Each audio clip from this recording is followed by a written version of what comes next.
Good evening, students.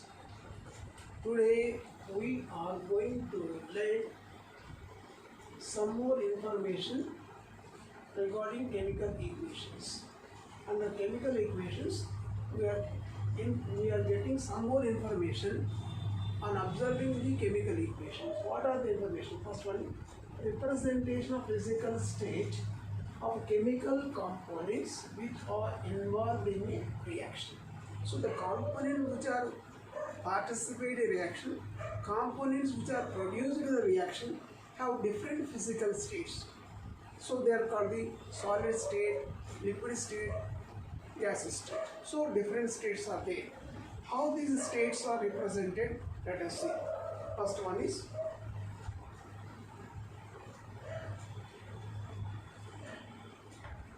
solid state.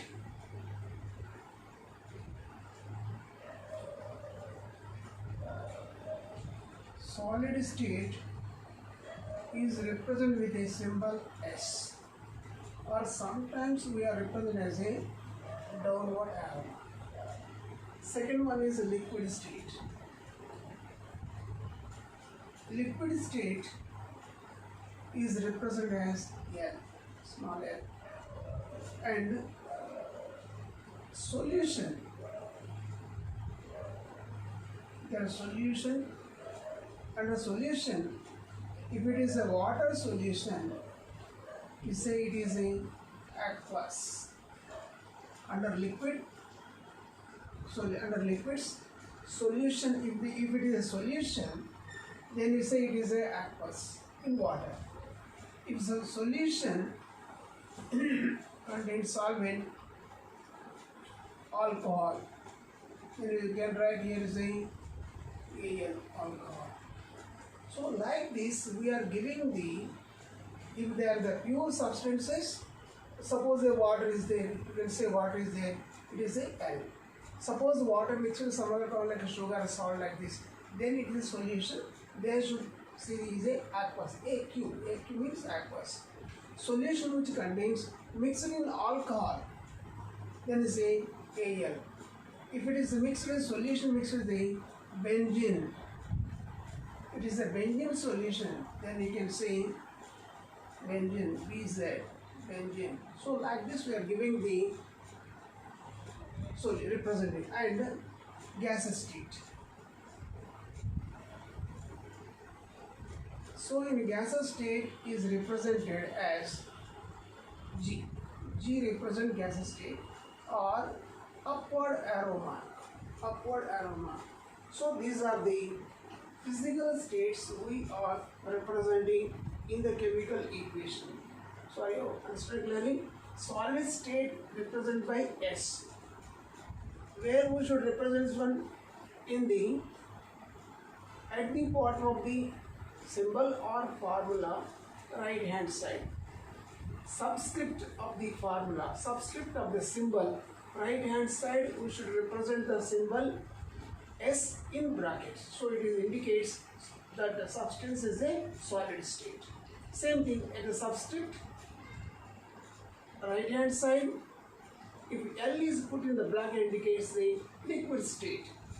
If it is a subscript on right hand side, AQ is placed in the bracket is a aqueous state. Aqua means water. So it is the solution contains water, the component dissolved in water.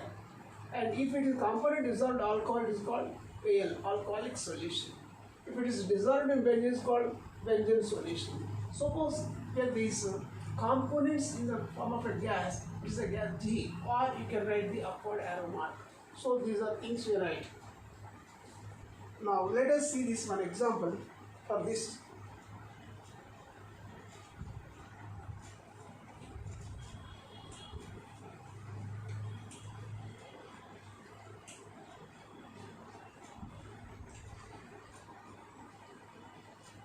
Fe2O3, ferric oxide react with aluminum used as iron plus aluminum oxide.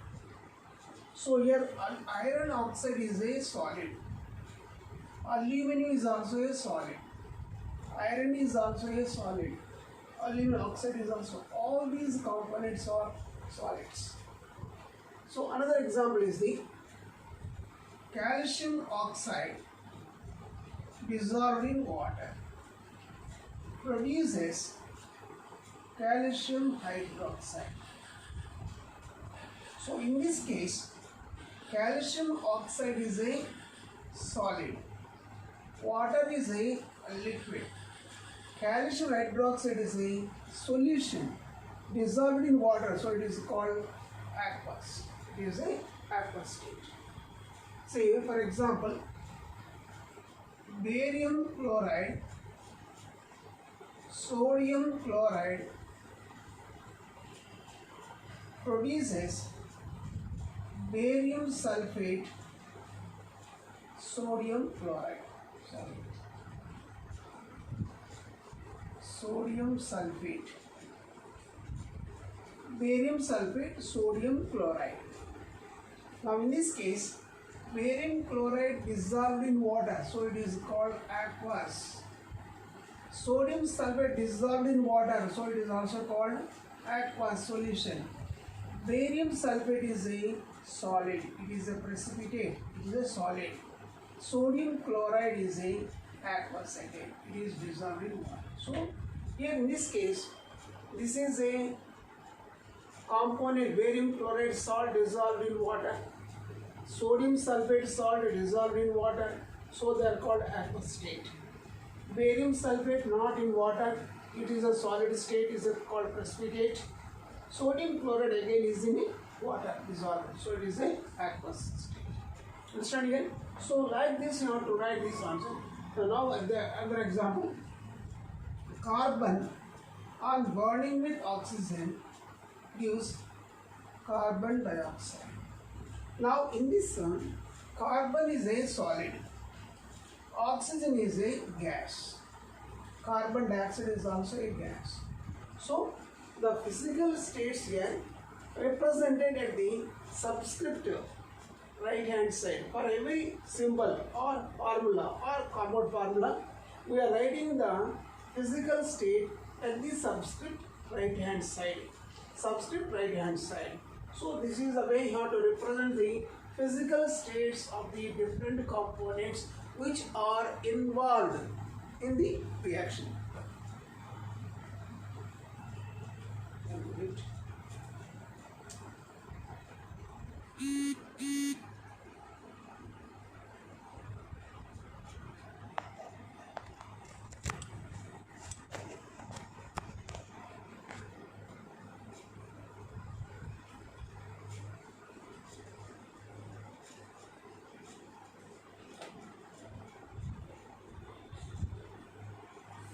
Now next part, how do you represent the heat exchange, heat changes? So this is the first thing.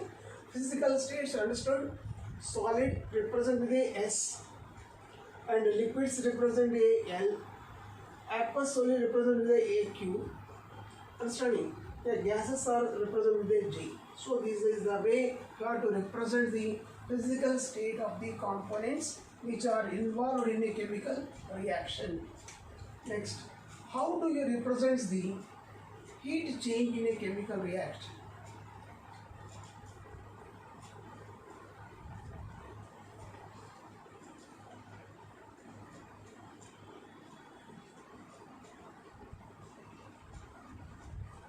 Representation of heat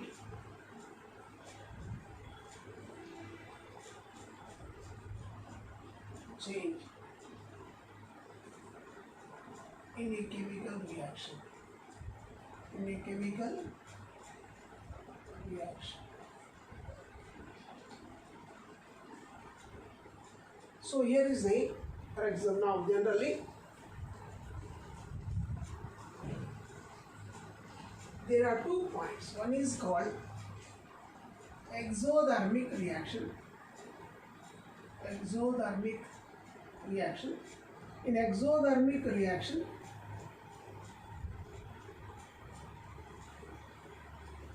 heat is evolving. In exothermic reaction, heat is evolving. It is represented as delta H. Delta H means change in the heat content of the reaction is equal to minus Q. This is the way you have to represent in the reaction. Now, endothermic reaction. Endothermic. Endothermic means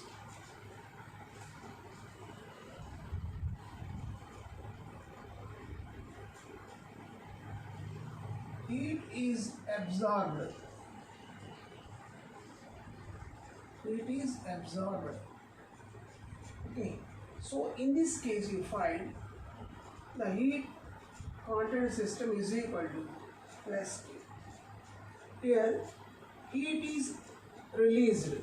The wall means heat is releasing in the reaction. Here heat is absorbing. So you must remember here, in a chemical reaction, first they are absorbing heat. For what? To break the molecules into separate atoms. And these atoms, while they are realigning into new groups, new molecules, again they are releasing energy. So first they are absorbing energy, next they are releasing heat energy. The net value is absorbing is more, releasing is less. Then the net is absorbing is more, it is called endothermic. If absorbing is less, releasing energy is more, then we can say it is called exothermic. Remember this one. In every reaction there is a two things. One is called heat is absorbing in the beginning, and at the end, while the new compounds are forming, at that time heat is releasing.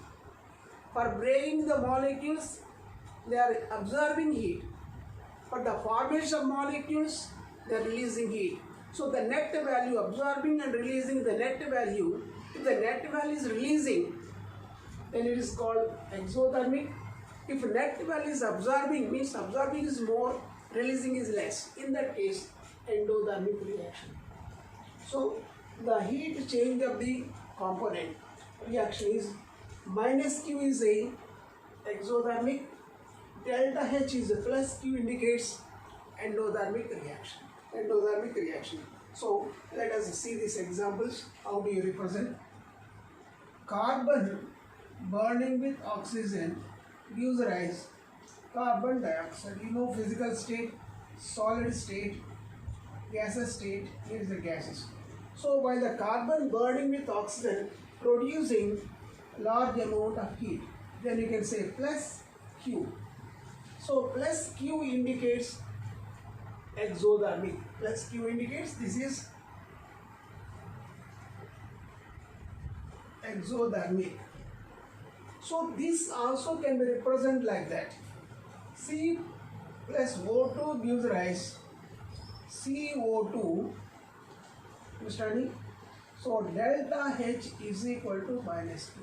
Like this you can represent it. You can represent it in this way or represent it in this way. And both are called the exothermic reactions. Understand clearly? So here is a, in the equation plus Q indicates exothermic reaction. When you put a separate change in XM, change in the heat energy content is a minus Q indicates exothermic reaction. Now, see this endothermic reaction. Endothermic reaction you can find nitrogen burning with oxygen, means react with oxygen gives rise nitric oxide. In this case, heat is absorbed. So here is a minus 2. This can be represented like this. N2 gas, O2 is also a gas, 2NO nitric oxide is also a gas. Now delta H is equal to plus Q. Delta H is equal to plus Q. So this indicates endothermic reaction. Here for breaking the nitrogen molecules and oxygen molecules, they are absorbing heat energy. While the nitric oxide molecules are forming, they are releasing energy. But here absorbing energy is more, releasing energy is less. Therefore, the net value is equal to plus Q. Now in this case, for breaking the carbon into individual atoms, or breaking the oxygen molecules into individual atoms, they are absorbing heat energy. Now while forming carbon dioxide CO2 molecules, they are releasing energy. Here absorbing energy is less, releasing energy is more. Therefore it is called exothermic reaction. Understand clearly? This is exothermic reaction, this is endothermic reaction. So exothermic reaction, heat is evolving. Endothermic reaction, heat is absorbing. It is absorbed or absorbing. It is absorbing. So this is the way you have to represent the heat change in a chemical reactions. Next one is the gases. We know already gases, how they are represented.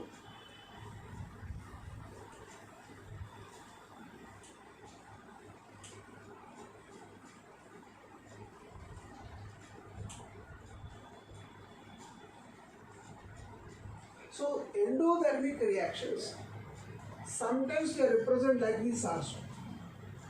N2 plus O2 plus Q gives rise to NO. So this also indicates endothermic reaction.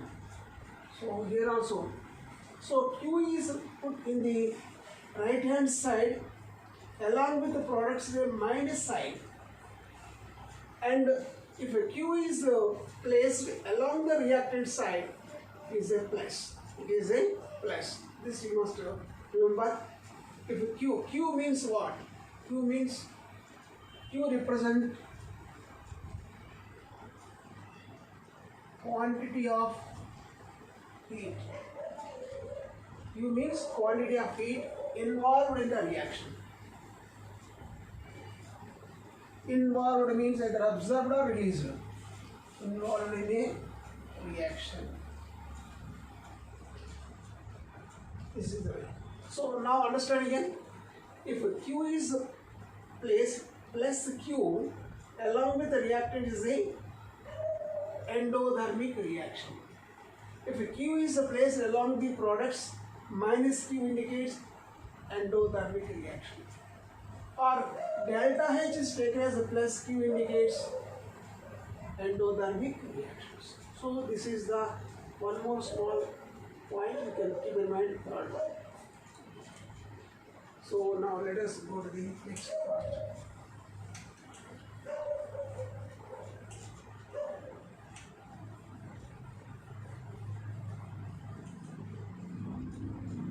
How do you represent the precipitate reactions? How do you represent the precipitate reactions?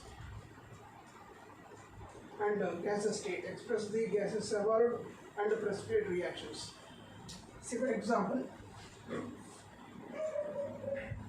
zinc react with hydrochloric acid produces zinc chloride plus hydrogen. Now in this case, plus Q. So zinc is a solid, HCl is a aqueous, zinc chloride is a solid, hydrogen is a gas, it is a exothermic reaction. So when hydrochloric acid reacts with zinc, produces, liberates hydrogen gas and settles zinc chloride substance. In this process, the net heat is released from the reaction, so it is called exothermic process. Now second one, silver nitrate react with sodium chloride, gives rise silver chloride, sodium nitrate. Now in this case, silver nitrate is a aqueous solution. Sodium chloride is also aqueous solution. Silver chloride is a precipitate. Sodium nitrate is a aqueous solution. Sodium nitrate is a aqueous solution. Now this is, we can say, is an endothermic reaction. It is an endothermic. Some few endothermic reaction somewhat, but almost it is a neutral relative. Next one. Suppose sometimes the reaction takes place on heating. Reaction takes place on heating.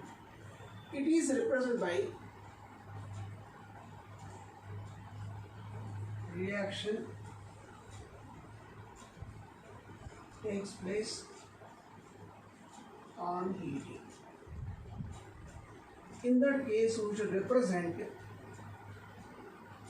delta above the aroma. Delta above the aroma. So reaction takes place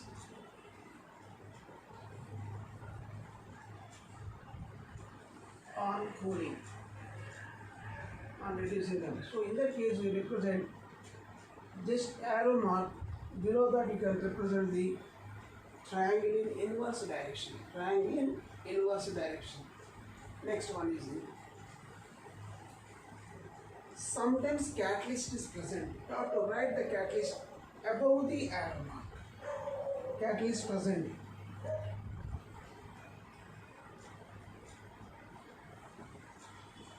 Representation of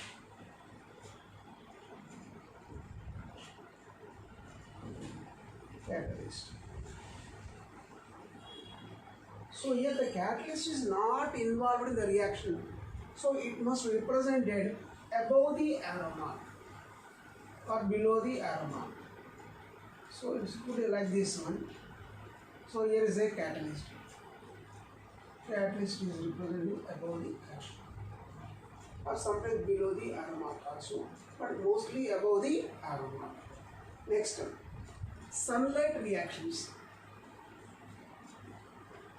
Sunlight reactions. So you write the sunlight. You write like sunlight, or you represent the H nu like this. So this also represents sunlight. Say for example, silver chloride in presence of sunlight. In presence of sunlight breaks into silver and chlorine. Silver and chlorine. Like that, silver bromide in presence of sunlight. Like this. This is also indicates sunlight. H nu. H nu means quantity of solar energy. Quantity of solar means light energy. So silver bromide, silver plus bromine. So you can represent like this. So this is the way you have to represent. This is a solid bromine. Generally it is a liquid, something may be vapors. This is a gas, this is a solid, here is a solid like this. So in presence of sunlight. So sunlight represents just above the arrow mark, put the sunlight word, or otherwise you should say the symbol is H nu. H nu is the symbol to represent the reaction takes place in presence of sunlight. Suppose here is a reaction takes place in presence of catalyst like chlorophyll. Then you have to write the chlorophyll above the arrow mark or below the arrow mark. Chlorophyll is a catalyst. Okay, so this is the way you have to represent the chemical equations by using some more information. Okay, now go to the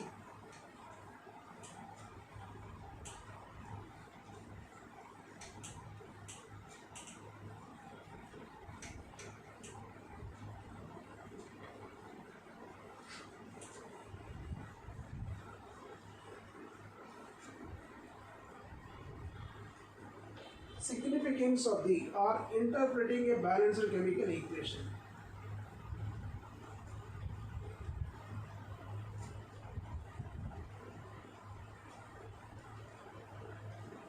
Interpreting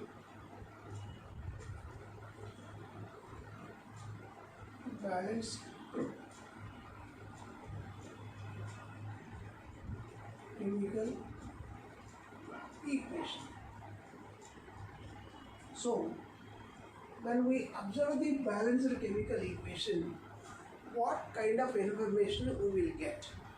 What knowledge we can get on seeing this balanced chemical equation? One is the first point, we can come to know which components are the reactants, which components are the products.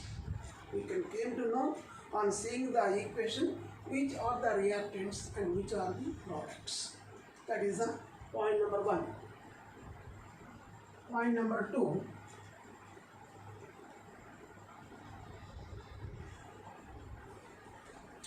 we can find the how many grams mass values. You can find the mass value, ratio of the molecules, mass value.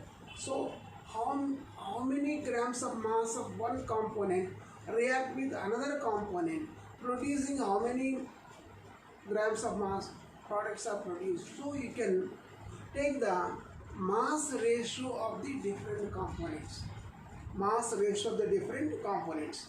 And third one is ratio of the molecules. So how many molecules? Here is the mass ratio. You can get the information about mass ratio, means how many grams are participated, how many grams of each component is produced, that you can find out. Third point,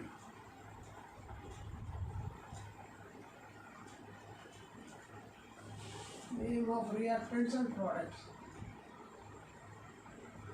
Reactant and products.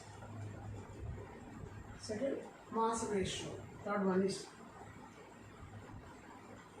ratio of molecules, means how many molecules of each compound is participated and how many molecules of products is produced, that we can find. That is called the ratio of molecules, molecular ratio. And next point, which are the solids, which are the gases. If gases are produced, we can find the which are the gases. Next point, molar ratio. Next point is the molar ratio, means how many moles of reactants are reacted, how many moles of product is produced, that we can find. Means that is called molar ratio.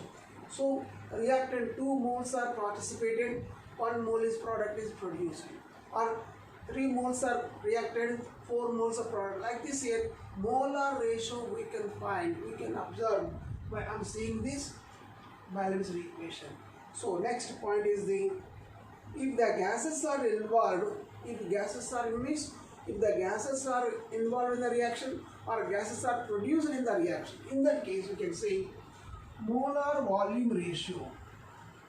Molar volume ratio we can observe, means how many liters of gas and STP is involved, or how many liters of gas and STP is produced in the chemical reaction, that we can find. Means 1 mole of a gas is how many moles of components are reacted, how many molar volumes of gas is produced. So that ratio can be identified. Next point here is the using molar mass Avogadro's number, means there is a mass Avogadro number ratio.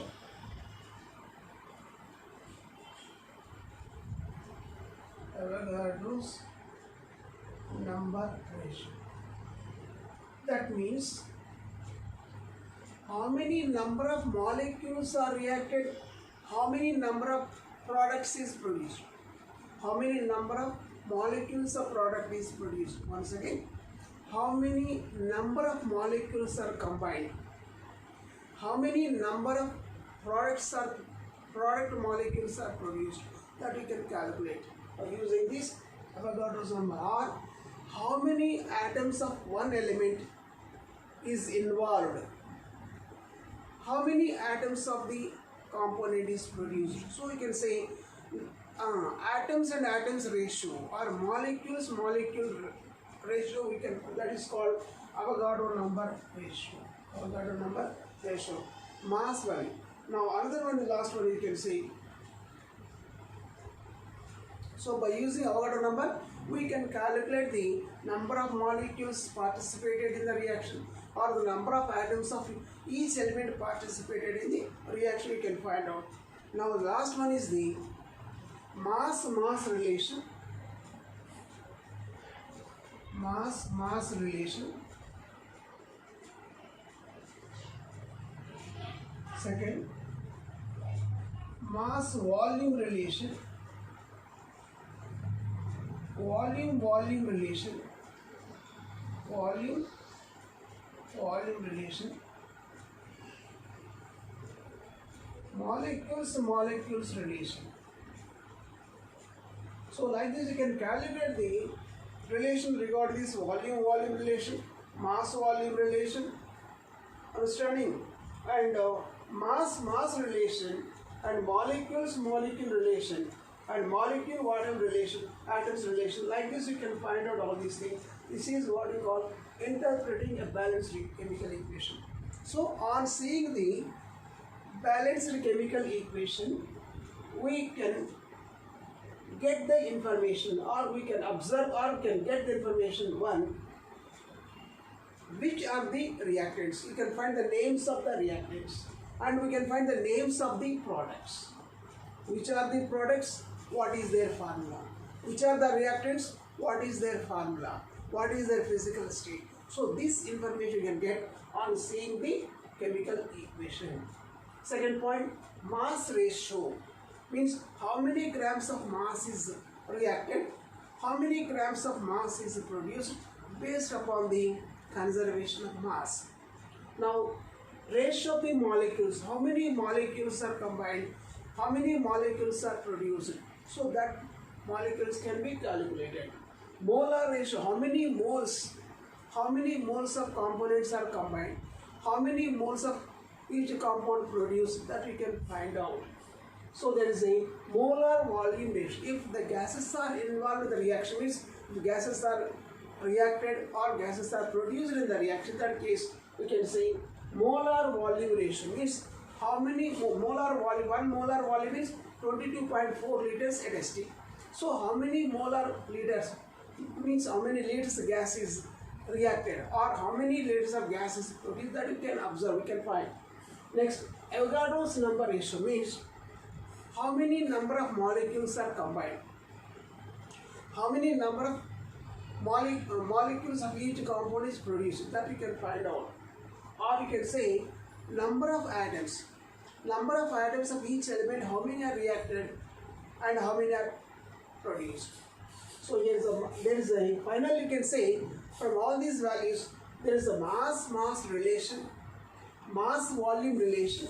Volume means how many molar volumes are combined, how many molar volumes are produced. Mass volume means how many grams of mass is reacted, how many liters of gas is produced, or how many liters of gas is reacted, how many grams of mass is produced, that you can find out. Mass means how many grams of each compound reacted, how many grams of a product is produced, that we can find out by using. This is what we call mass relation, mass volume relation, volume relation, molecule relation. So these are the relations. This comes under the interpreting a balanced chemical equation. Interpreting a balanced chemical equation. This is the important thing we must keep in mind. Okay. Thank you. So in the next class we can do some numerical problems related to these values.